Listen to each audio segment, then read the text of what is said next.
En este jueves 18 del mes de febrero, un día como hoy, murió el más grande de todos los alemanes en toda la historia. Sí, el más grande de todos los alemanes, Martín Lutero. Martín Lutero, cuya participación histórica pues modificó la historia y hace que el cristianismo se hable, la era cristiana se hable de antes y después de Martín Lutero. La era universal se habla de antes y después de Cristo, pero la era después de Cristo, que es la que vivimos, se divide entre antes y después de Martín Lutero. Pues reformó la iglesia cristiana de ese momento, 1517, allá en la Universidad de Wittenberg, Alemania, donde clavó las 95 tesis, sus 95 proposiciones, sus 95 propuestas para reformar la Iglesia Católica de entonces, pero aparentemente era demasiado solicitar, era mucho pedir,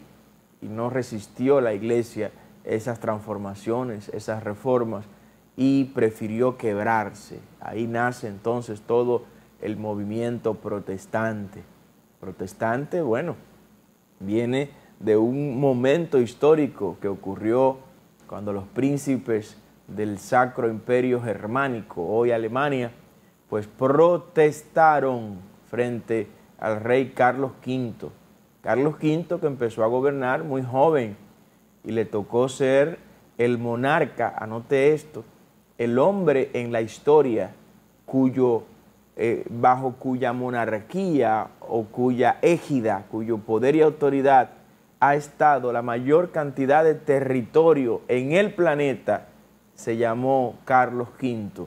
Sí, Carlos V tiene ese mérito histórico, ese jovencito, cuando inició a ser monarca, porque fue monarca del Imperio Sacro Germánico, hoy Alemania, y también fue monarca de España. Carlos V de Alemania y primero de España, ¿no? O viceversa, pero fue monarca de los dos imperios. ¿Y qué ocurre? Que en el momento en que él hereda la monarquía, pues es exactamente el tiempo de las conquistas españolas en el Nuevo Mundo. Estamos hablando que la dieta de Worms, que dirigió Carlos V contra Lutero, donde se le pretendía imponer a Lutero el que se retractara de todos sus postulados, esa dieta de Worms, quien la dirigió fue Carlos V como rey, 1517. Estaba la conquista española en América en todo su apogeo. Entonces, cuando usted le suma el territorio que tenía Carlos V en la península ibérica, con España y las demás naciones bajo la cobertura monárquica española, usted le suma a eso los nuevos territorios en el Nuevo Mundo que acababa este jovencito de heredar, también como monarca español, y a eso usted le suma los territorios del Imperio Sacro Germánico, ¿no? Pues se convirtió así en una figura histórica, Carlos V, en ser el monarca bajo cuya monarquía más territorio rey alguno haya poseído. Ningún rey en la historia de la humanidad en todos los tiempos había tenido tanto territorio bajo su reino como lo tuvo Carlos V. Ni siquiera el rey Sol, como se conocía a Luis XIV, ¿no? Ni siquiera él llegó a tener tanto territorio. Decía que en su imperio el sol no se ponía, porque en cada momento del día el sol estaba iluminando parte del territorio francés bajo la monarquía de Luis XIV. Sin embargo, en el caso de Carlos V, el tema fue descomunal, porque heredó el mundo, heredó esa monarquía española en el momento exacto en que España era dueña del Nuevo Mundo al que había llegado Colón y todo su séquito. entre ellos un ancestro nuestro, don Juan de la Peña, el primer Peña que hubo en América, sí, se llamaba don Juan de la Peña. Peña es uno de los pocos apellidos que están en América desde el primer momento en que llegaron los europeos. Juan de la Peña vino en una de las 3 embarcaciones y aquí pues dejó esa simiente del apellido Peña. ¿Qué ocurre con esto? Que en el caso de Genghis Khan, la historia lo recoge como uno de los líderes políticos más grandes e imponentes, ¿sí?, de toda la historia. Genghis Khan, lean sobre Genghis Khan. Genghis Khan tiene otro mérito histórico diferente al de Carlos V. ¿Cuál es? Bueno, que Genghis Khan es el monarca, o fue el monarca, con mayor extensión de terreno contiguo bajo su autoridad. ¿Qué significa contiguo? Uno al lado de otro. Genghis Khan, emperador mongol, hizo que el imperio mongólico pues se expandiera por la mayor parte del mundo conocido entonces, y logró Genghis Khan ser el monarca, ser el jefe totalitario del imperio con mayor extensión de terreno de manera contigua, o sea, uno al lado de otro, porque recuerden, en el caso de Napoleón Bonaparte, en Francia, fue emperador de Francia, pero no tuvo esta cantidad de terreno contigua que tuvo Genghis Khan. Napoleón tuvo hasta Egipto, ¿recuerdan? Cuando llega a Egipto y dice, aquí mirando las pirámides, Keops, Kefren y Miserinos, las 3 grandes pirámides de Egipto, repita los nombres, Keops, Kefren y Miserinos. Al ver esas pirámides, al llegar allá, Napoleón dijo, desde aquí me observan 40 siglos de historia, decía Napoleón Bonaparte al llegar a la conquista de Egipto. Pero evidentemente Egipto está en África, Francia está en Europa, no había una contigüidad, si existe esta palabra, un carácter contiguo entre esos territorios conquistados y alcanzados por Napoleón Bonaparte. En cambio, Genghis Khan pues dominó una extensión de terreno que hoy, hasta el momento, es el imperio contiguo más grande que ha tenido la historia. Pero volviendo a Lutero, en esa dieta de Worms donde Carlos V pretendía escuchar la retractación de Lutero, ahí hubo una protesta muy grande. Los príncipes germánicos, de ahí nace el concepto de protestante, para los que han abrazado, hemos abrazado la reforma protestante como estilo de abordar el cristianismo. Justamente ahí nace. ¿Por qué? Porque estos príncipes germánicos protestaron frente al rey Carlos V para que no fuera Lutero sancionado, excomulgado, y para que no se reprochara que Alemania abrazara el protestantismo. ¿Por qué protestaron estos príncipes? Bueno, porque estos príncipes se acercaron a Lutero y le preguntan a Lutero, pero si nosotros te asumimos lo que tú estás promoviendo de la reforma protestante, ya no tendremos que pagarle nuestros diezmos y nuestras ofrendas a Roma. Lutero dijo, no, ya no tienen que pagarle ofrenda al Papa, ni a Roma, ni nada por el estilo. Entonces estos príncipes vieron en la reforma protestante una salida política y económica a los grandes fondos que tenían que enviar periódicamente a Roma.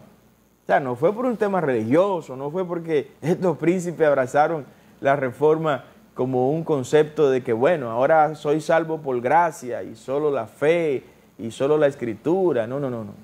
Fue un tema económico. Estos príncipes del Sacro Imperio Germánico vieron con la corriente y el pensamiento reformador de Lutero una salida inteligente a la pesada cruz, la pesada carga económica que le imponía Roma a todos sus principados.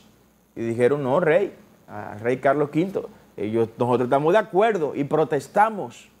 A partir de ahí, Lutero recibió el apoyo de la mayor parte de las autoridades del Imperio Sacro-Germánico. Por eso Alemania se convirtió en la cuna del protestantismo. De ahí surgió pues esa fuente de misioneros para esparcir el pensamiento reformador en toda la Europa. Lutero, si no hubiera hecho eso, de todos modos Lutero hubiera pasado a la historia, no como el más grande alemán, pasó a la historia como el más grande alemán, porque bueno, desde Alemania él fue el exponente máximo, no el primero.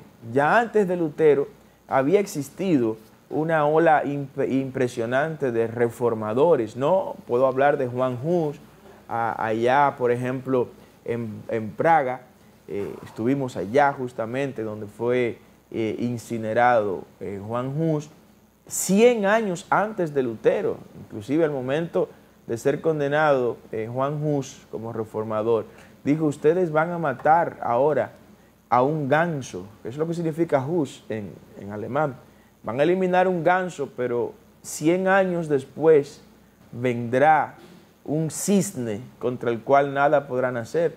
Pues debo decirle que en el 1517, cuando se clavaron las 95 tesis allá en Wittenberg, Alemania, se cumplió esos 100 años profetizados por Juan Hus. Cosas que Dios utiliza para hacer valer su poderío y su soberanía. Entonces Lutero, si no hubiera hecho la reforma protestante, de todos modos Lutero hubiera pasado a la historia como uno de los más grandes alemanes de toda la historia. ¿Por qué? Porque Lutero tiene un mérito que pocos seres humanos en la vida lo tienen. ¿Cómo cuáles? Lutero tiene el mérito de Cervantes, tiene el mérito de Shakespeare y tiene el mérito de Dante Alighieri. Oiga de quién, oiga los nombres que hemos mencionado. Imagínense que Lutero no hubiera hecho la reforma protestante, que no hubiera clavado las 95 tesis, que no hubiera hecho nada vinculado a la reforma religiosa que él promovió. ¿Qué hizo Lutero? Lutero tradujo la Biblia al alemán, convirtiéndose la Biblia en el primer libro traducido al alemán naciente como idioma. Exactamente lo que hizo Dante Alighieri allá en Italia. Dante Alighieri escribió la Divina Comedia, ¿no? Y la Divina Comedia fue el primer libro escrito en el idioma italiano. Antes de la Divina Comedia no existía libro alguno escrito en el idioma italiano, formalmente dicho. ¿Por qué? Bueno, porque en esa bota que es Italia, esa península, ahí se hablaba el latín y una serie de dialectos derivados del latín o dialectos romances, como se le conoce, pero el italiano como tal no había sido institucionalizado como lengua. Quien institucionaliza como lengua el idioma italiano fue Dante Alighieri, de allá, de Florencia. Florencia, mi hermano. Florencia, el que se muere sin ir a Florencia, yo pienso que vivió poco tiempo. A Florencia hay que ir. Hay que ir a Florencia para ver el nivel de inteligencia, de sabiduría, de conocimiento, que de ahí surge, allá en Florencia. Sí, ahí desde Florencia escribió la Divina Comedia, hasta lo sacaron luego, lo echaron fuera, lo maltrataron, la gente de Florencia. Bueno, con la Divina Comedia, Dante Alighieri le da forma al idioma italiano. El idioma español, del idioma español se comienza a hablar como tal después de El Quijote de Cervantes. Al idioma inglés, ¿quién le da ese carácter? El idioma inglés, ustedes saben que viene de los idiomas germánicos, ¿no? De las islas germánicas y del imperio germánico Por eso el alemán, cuando usted lo habla, se da cuenta que tiene similitudes con el inglés, pero es al revés, es que el inglés procede en gran manera del alemán. Entonces, con el caso del inglés, Shakespeare le da forma a todo lo que este idioma respecta. Ya existía, evidentemente, mucho antes de Shakespeare, pero se necesita una obra o un autor que lo institucionalice. Eso hizo Lutero con el idioma alemán. En el Imperio Germánico se hablaban decenas y decenas de dialectos. Cada principado tenía un dialecto diferente vinculado al Imperio Germánico. Lutero dijo, no, vamos a traducir la Biblia al idioma alemán y con eso vamos a dejar institucionalizado el alemán como el idioma oficial del Imperio Germánico. Ahí está el alemán, mi hermano. Es un aporte de Lutero. Aporte de Lutero, el tema de la alfabetización con su gran amigo Philip Melanchthon. Yo sé que es mucha información para un solo día, pero ese es el rumbo de la mañana. Para eso es que estamos nosotros aquí.